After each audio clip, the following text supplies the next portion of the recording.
आइए अगला अध्याय शुरू करते हैं। मार्कंडेय जी बोल रहे हैं, हे द्विज सत्तमु, बहुत समय बीत जाने पर विदेह के राज्य में जनक नाम के एक पराक्रमी राजा हुए। वे सभी राजोचित गुणों से युक्त थे। राजनीति में बड़े चढ़े, सत्यवादी, शीलवान, चतुर, ब्राह्मण भक्त, समर्पित, पवित्र आचार वाले थे।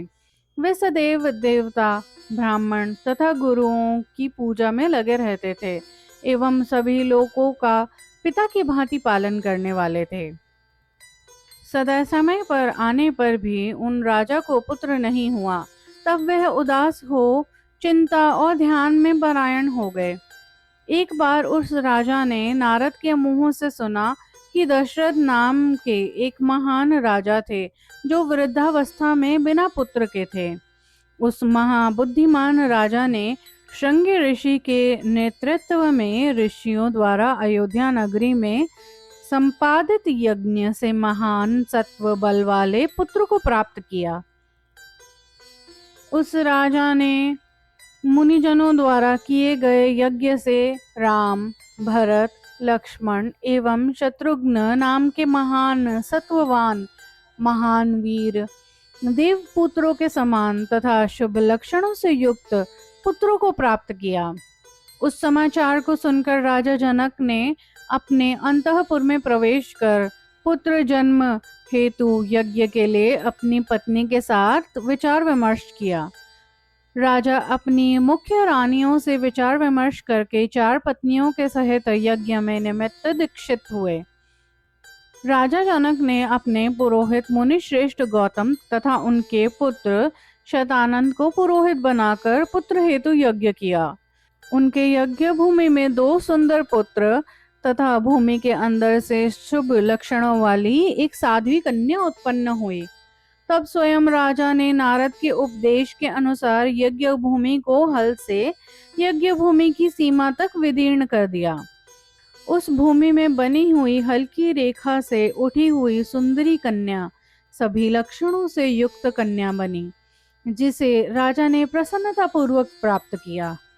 उसके उत्पन्न होते ही पृथ्वी ने अंतर्हित रहते हुए ही नारद, गौतम एवं राजा जनक से यह वचन कहा, हे राजन, ये मनोहारिणी पुत्री मेरे द्वारा तुम्हें दी जा रही है। सौभाग्यशालिनी पितृ एवं पति दोनों कुलों का शुभ करने वाली इस कन्या को तुम ग्रहण करो। तुम्हारे लिए उत्पन्न इस कन्या का मेरे पर एक महान भार है, वह नष्ट हो जाएगा तथा मैं भयंकर दुख से मुक्त हो जाऊंगी। रावण, कुंभकर्ण आदि महान वीर तथा अन्य दूरधर्ष राक्षसगण इसके लिए विनाश को प्राप्त करेंगे। हे राजन, तुम पुत्री के कार्यों से उत्पन्न आनंद तथा देवताओं एवं पितरों के ऋण शोधन का अवसर प्राप्त करोगे। हे नरों में श्रेष्ठ, किंतु तुम्हें नारद और गौतम मुनियों के सम्मुख मुझसे एक वादा करना होगा जो मैं तुमसे कहूंगी। वीर रावण के मर जाने पर भार और दुख से मुक्त हो मैं सुखपूर्वक तुम्हारी यज्ञ भूमि में एक सुंदर पुत्र को जन्म दूंगी।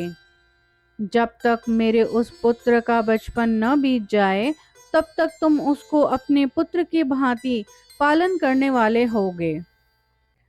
हे राजन, उसके बचपन के बीत जाने के बाद मैं स्वयं उसका पालन करूंगी।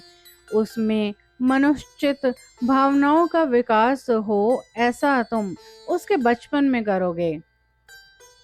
तब पृथ्वी के इस वचन को सुनकर उस जनक नाम के राजा ने प्रसन्नता पूर्वक पृथ्वी को प्रणाम किया तथा उनकी स्तुति करते हुए बोले, हे जगत को धारण करने वाली, जो तुमने कहा है तुम्हारा वह कथन मैं पूरा करूंगा। हे परमेश्वरी, तुम प्रसन्न हो और मेरी इच्छा पूर्ण करो। हे देवी, मैं आपके रूप का प्रत्यक्ष दर्शन करना चाहता हूँ। आप शक्ति स्वरूपा हो, लोगों को उत्पन्न करने वाली हो। मैं आपको नमस्कार करता हूँ, आप मुझ पर प्रसन्न होइए। तब उस राजा जनक के इस प्रकार के वचन सुनकर पृथ्वी देवी ने राजा को उन मुनियों के सम्मुख ही अपना प्रत्यक्ष रूप दिखाया। वे नीलकमल के दल के समान श्याम वर्ण की तथा कमल और रुद्राक्ष की माला धारण किए हुए थी। उनकी दोनों भुजाएं श्वेत कमलनाल के समान लंबी शोभायमान हो रही थी। इस प्रकार की लोक को धारण करने वाली वह सुंदरी पृथ्वी देवी को प्रत्यक्ष देखकर राजा ने उन्हें नमस्कार करा। तब वह पृथ्वी देवी सीता हल्की रेखा से उत्पन्न हुई उस राजपुत्री को प्रत्यक्ष रूप से अपने हाथों से स्पर्श करती हुई यह वचन बोले, यह जगत को उत्पन्न करने वाली जगदम्बा है, किंतु तुम्हारे प्रति मनुष्यवत व्यवहार करेगी और तुम्हारी पुत्र रूप में रहेगी। तुम अपने दिए गए वचन का पालन करना। उन नारद आदि ऋषियों द्वारा राजा जनक से इस प्रकार कहकर पृथ्वी देवी वहीं अंतर्धान हो गई। राजा जनक भी 2 पुत्र तथा सभी लक्षणों से युक्त पुत्री को प्राप्त कर प्रसन्नता पूर्वक अपने घर को चले गए। समय आने पर मनुष्य रूप धारी प्रभु विष्णु द्वारा रावण के मारे जाने के पश्चात पृथ्वी देवी ने विदेह राज्य की, जहाँ पहले सीता उत्पन्न हुई थी, उसी योग्य भूमि में जाकर अपने वीर पुत्र को जन्म दिया। उस पुत्र के उत्पन्न होने पर जगत को धारण करने वाली पृथ्वी देवी ने जगत के स्वामी भगवान विष्णु का उनसे पहले किए हुए समझौते के अनुसार स्मरण किया। स्मरण करने मात्र से ही भगवान विष्णु अपने वचन का पालन करते हुए पृथ्वी ने जहाँ पुत्र उत्पन्न किया था वहीं पर प्रकट हो गए। तब पृथ्वी देवी ने स्तुति करते हुए प्रत्यक्ष रूप में सुंदर वाणी से वहां प्रकट हुए जगत के स्वामी परमेश्वर को प्रणाम कर यह कहा, हे महान प्रभा वाले, यह आपका सुकुमार बालक उत्पन्न हो गया है। अब आप अपने पहले दिए वचनों का स्मरण कर इसका पालन कीजिए। इस पर भगवान बोल रहे हैं, हे देवी, तुम्हारा यह महान पुत्र बल और पराक्रम युक्त, विद्वान तथा चिरकाल तक मनुष्य तत्व का विस्तार करने वाला होगा। तुम्हारा यह पुत्र जब तक मनुष्यता से युक्त रहेगा तब तक यह कल्याण का पात्र हो बहुत समय तक राज्य करेगा। जब यह मनुष्य भाव को छोड़कर कार्य करेगा तब उस समय तक इसका जीवन नहीं रहेगा। 16 वर्ष की अवस्था प्राप्त होने पर यह राज्य को प्राप्त करेगा तथा धन, रत्न, हाथी, रथ समूह और ऐश्वर्य से युक्त हो नित्य महति श्री का भोग करेगा। जिस जिस युग में जो जो भाव मनुष्य का रहेगा, यह उनके साथ वैसे ही भाव रखे, ऐसा तुम कुछ करो। इसका जो रखा हुआ प्राक ज्योतिषपुर नामक राज्य है, तुम्हारा ये पुत्र चिरकाल तक वहां के राज्य का शासन करेगा। पृथ्वी देवी से ऐसा कहकर जगत के स्वामी भगवान विष्णु उसके देखते ही देखते वहीं अंतर्धान हो गए। पृथ्वी ने मध्य रात्रि में महान तेजस्वी पुत्र को जन्म दे पहले कहे हुए रहस्य से जनक को अवगत कराया। ओके, तो पृथ्वी देवी ने यहाँ पे जनक को पहले कहा वह रहस्य बताया था, तभी मार्कंडेय जी को पता चला। एनीवे, पृथ्वी ने पुत्र जन्म दिया। यह जानकर विदेहराज जनक अपने कार्य संपन्न कर रात्रि में ही यज्ञ भूमि की ओर चल पड़े। उस राजा को यज्ञ भूमि की ओर आते हुए देखकर पृथ्वी ने उनसे कुछ नहीं कहा, वह प्रत्यक्ष रूप से अंतर्धान हो गई। इसके बाद तक वहां जाकर विदेहराज के स्वामी राजा जनक ने चंद्र, सूर्य एवं अग्नि के समान कांतिमान पृथ्वी के पुत्र को देखा। वह बहुत रो रहा था, चिकना था, अपने दोनों हाथ पैर चला रहा था। वह मूर्तिमान दूसरे कार्तिकेय के समान शोभा से दीप्यमान था।